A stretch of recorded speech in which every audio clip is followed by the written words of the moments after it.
সারা শহর কলকাতা তথা গোটা দেশ মেতে উঠেছে এবং তারা অপেক্ষা করছে বর্ষবরণের নতুন বছরকে স্বাগত জানানোর জন্য। কিন্তু তার পাশাপাশি আরও একটা বাস্তব ছবি, সেটা কি উপেক্ষা করে যাওয়া যায়? সেদিকেও একবার নজর রাখা যাক। চলুন ধর্মতলার ওয়াই চ্যানেলের দিকে নজর রাখা যাক, কারণ সেখানে এসএলএসটি চাকরি প্রার্থীরা বসে রয়েছেন এবং তারা বলছেন রাত 12টা থেকে দুপুর 12টা অবধি তারা একটা প্রতীকী অনশনও করতে চলেছেন। সেখানকার কি ছবি এই মুহূর্তে দেখাবো আপনাদের। আজিজ আমাদের প্রতিনিধি আমাদের সঙ্গে রয়েছেন। আজিজ,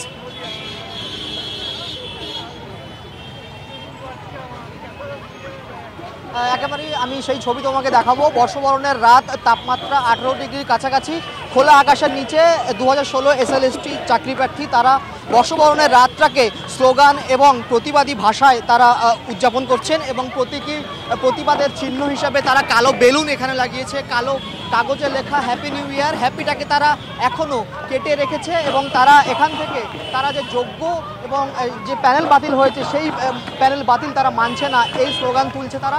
এবং বর্ষবরণকে তারা এই নতুন বছরকে তারা এইভাবেই বরণ করছেন এবং স্লোগান এবং প্রতিবাদী ভাষার মাধ্যমে তারা এখানে প্রত্যেকে জমায়েত হয়েছেন। প্রচুর সংখ্যক চাকরি প্রার্থী যারা এখানে এই খোলা আকাশের নিচে নতুন বছরটাকে এইভাবেই তারা স্বাগত জানাচ্ছেন এবং চারিদিকে তুমি দেখতে পাবে যে তারা যে 12টা থেকে প্রতীকী অনশনে যাচ্ছে তারই প্রস্তুতি চলছে এবং যেমন সারা শহর যেমন সেজেছে রঙিন একদম তাই আজিজ, সেই ছবি দেখা যাচ্ছে। অর্থাৎ তারা কিন্তু তাদের দাবি দাওয়া নিয়ে বসে রয়েছেন পথে এবং তারা প্রস্তুতি নিচ্ছে বর্ষবরণের নয়, প্রস্তুতি নিচ্ছেন তাদের অধিকার ছিনিয়ে নেওয়ার, প্রস্তুতি নিচ্ছেন আরও একটা প্রতীকী অনশনে। অবশ্যই আমাদের সব দিকটায় নজর থাকবে এবং এই বর্ষবরণের মুহূর্ত সেটাও টিভি9 বাংলা আপনাদের সামনে তুলে ধরবে এবং আমরা সেই মুহূর্তের ছবি প্রত্যেক মুহূর্তে তুলে ধরতে থাকবো।